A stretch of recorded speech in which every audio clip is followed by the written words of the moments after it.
जय माताजी मित्रों, मारी चेनल ममतानी रसोई में तमारुं स्वागत है। आज आपणे बनावशुं मेथीना गोटा।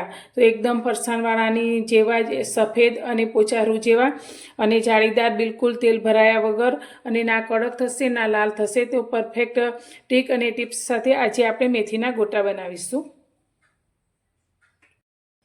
अत्यारे मेथीना गोटा बनाववा माटे मैं 3 वाटकी बेसन लीधुं छे। तो अत्यारे आपणे चणाना लोटना बदले बेसननो उपयोग करीशुं। तो चणानो लोट ए आपणे घरे दाळथी दळावेलो होय छे अने आ बेसन ए आपणे बजारनुं तैयार लावीए छीए। तो बेसन चणाना लोट करતાં थोडું લીચું होय छे, जेथी आपणा गोटा एकदम सफेद तैयार थशे। तो अत्यारे आपणे आ लोटने चाळीशुं। तो पहेलेथी चाळेलो होय तो पण तेने सारी रीते चाळવો जरूरी छे, तो ज आपणा गोटा एकदम सरस पोचा बनशे। तो पहेला आपणे आ बधा ज बेसनने चाळी लईशुं। तो अत्यारे मैं 3 वाटकी अने वजનમાં लगभग 300 ग्राम जेटलो बेसन लीधो छे।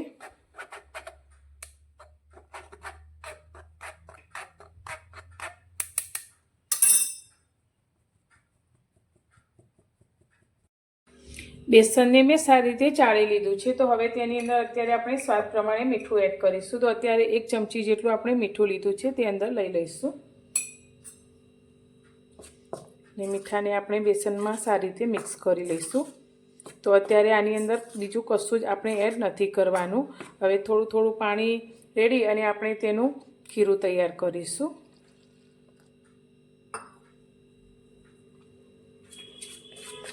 तो अत्यारे खीરું एकदम ढीलुं ना थई जाय ते रीते आपणे तेने बनाववानुं छे। तो पाणी थोडुं थोडुं ज एड करता जई अने आ रीते मिक्स करवानुं छे।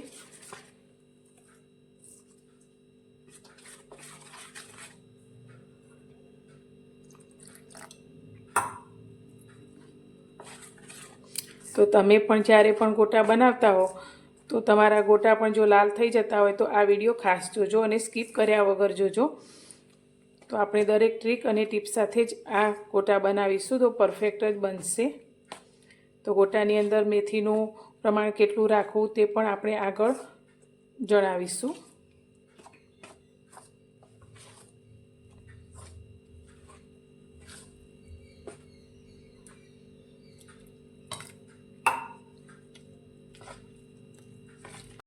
तो अत्यारे गोटा माटे मैं मीडियम घट एवं खीરું तैयार करी लीधुं छे। तो तमे जोई शको छो अत्यारे आपणे आटलुं घट एवं खीરું तैयार कर्युं छे। तो पहेलेथी एकदम ढीलुं ना थई जाय ते वातनुं आपणे ध्यान राखीशुं। हवे आ खीराने आपणे आ रीते चमची के पछी हाथना मददथी 2 मिनिट माटे फेंटीशुं। तो आ रीते सारी रीते फेंटवाथी आपणा जे गोटा बनशे ते सफेद बनशे, एकदम लाल नहीं थई जाय। तो 2 मिनिट माटे आपणे आ रीते खीराने फेंट्या पछी तमे जोई शको छो पहेला करતાં आपणुं खीરું आ रीते एकदम फ्लफी तैयार थयुं छे अने फूली गयुं छे। तो तमे पण जो पहली वार गोटा बनावता होय तो आ रीत जरूरथी फॉलो करजो। तो तमारा गोटा पण एकदम पोछा रूजेवा अने सफेद तैयार थशे। तो हवे आपणे आ खीराने ढांकी अने 2 मिनिट माटे साइडमां मूकीशुं।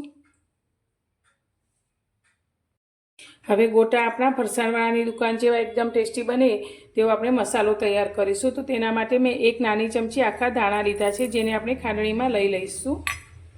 तेनी साथे मैं 1 नानी चमची वरियाળી लीधी छे, ते पण लई लईशुं। अने 7 થી 8 आपणे आखा काळा मरीना दाणा लीधा छे, ते अंदर लई लईशुं। अने अत्यारे 2 नानी चमची मैं आखी खांड लीधी छे, ते पण खांडनीनी अंदर लई लईशुं। जो तमे खांड खाવાનું न पसंद करता होय तो स्कीप करी शको छो। हवे बधी ज वस्तुने आपणे अधकचरी वाटी लईशुं। तो मसालाने आपणे खांडी लीधो छे, तो आ रीते अधकचरो रहे ते रीते ज आपणे तेने खांडवानो छे। हवे आपणे तेने साइडमां मूकीशुं अने बनावेલું खीરું आपणे लई लईशुं। तो हवे आ बनावेला खीरानी अंदर अत्यारे आपणे लीला मरचा लीधा छे। तो 4 થી 5 लीला मरचाने मैं आ रीते झीणा टुकड़ामां कट करी लीधा छे। तो मरचा तमे जे रीते तीखું पसंद करता होय ते रीते लई शको छो। हवे वाटेलो मसालो पण अत्यारे आपणे बधो ज अंदर एड करी दईशुं।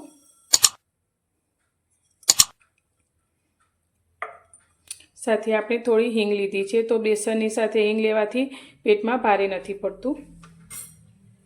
अने अत्यारे आपणे 3 वाटकी बेसन लीधुं छे। तो साथे मैं 1 वाटकी झीणी समारेली मेथी लीधी छे, जेने धोई अने मैं आ रीते एकदम झीणी झीणी समारी लीधी छे।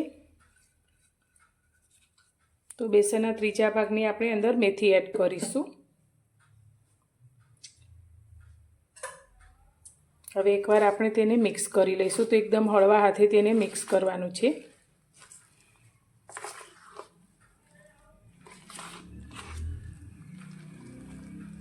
હવે સાઈડમાં આપણે તેલને પણ ગરમ કરવા માટે રાખી લીધું છે.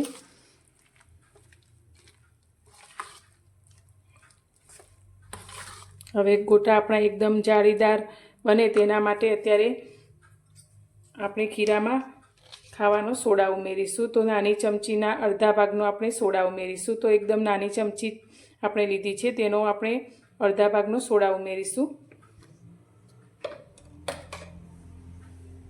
હવે સોડા આપણો એક્ટિવેટ થાય તેના માટે અત્યારે મેં 1 લીંબુ લીધું છે. તો આપણે 1 લીંબુનો રસ અંદર નીચોવીશું. તો લીંબુનો રસ લેવાથી આપણા ભજીયા જરા પણ ખાટા નહીં થાય, પણ ખૂબ જ ટેસ્ટી એવા તૈયાર થશે.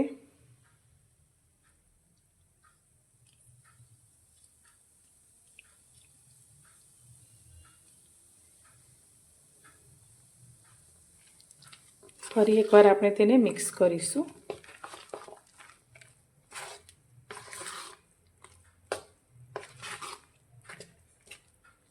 તો ગરમ કરવા મૂકેલા તેલમાંથી આપણે 2 મોટી ચમચી જેટલું તેલ અંદર એડ કરીશું. તો તેલ થોડું ગરમ હોય તેવું જ આપણે ખીરામાં લેવાનું છે. હવે ફરી એકવાર સારી રીતે મિક્સ કરીશું.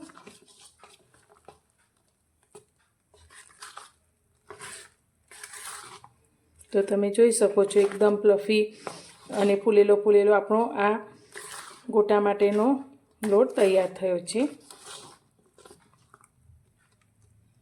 હવે આમાંથી આપણે ગોટા ઉતારીશું. ગોટા તળવા માટે આપણે તેલને ગરમ કરવા માટે રાખી લીધું છે. તો તેલ આપણે મીડિયમ હોય તેટલું જ ગરમ કરવાનું છે ને અત્યારે ગેસની ફ્લેમ આપણે એકદમ ધીમી રાખીશું. જો વધારે પડતું તેલ ગરમ હશે તો ગોટા મૂકતાની સાથે જ લાલ થઈ જશે. તો તેલનું ટેમ્પરેચર આપણે મીડિયમ રાખીશું અને આ રીતે ગોટા મૂકીશું.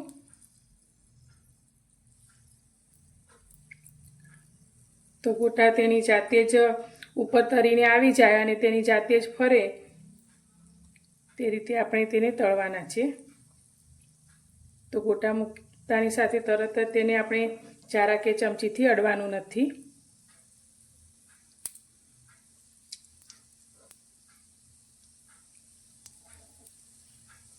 તો તમે જોઈ શકો છો જેમ આપણે ગોટા મૂકીએ છીએ તે તેની જાતે અવળા ફરી જાય છે. તો એકવાર તેલમાં આવે તેટલા આપણે અંદર મૂકીશું.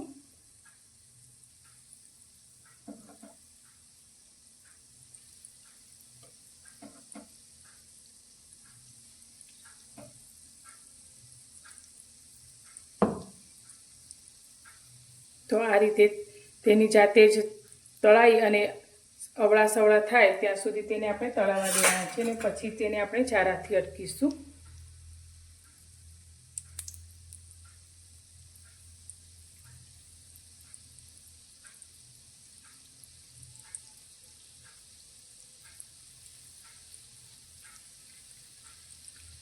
તો બધા જ ગોટાની જાતે આ રીતે અવળા થઈ ગયા છે. તો હવે તેને આપણે ઝારાની મદદથી આ રીતે હળવા હાથે ફેરવીશું જેથી ઉપર નીચે બંને સાઈડથી એકદમ સરસ રીતે તળાય.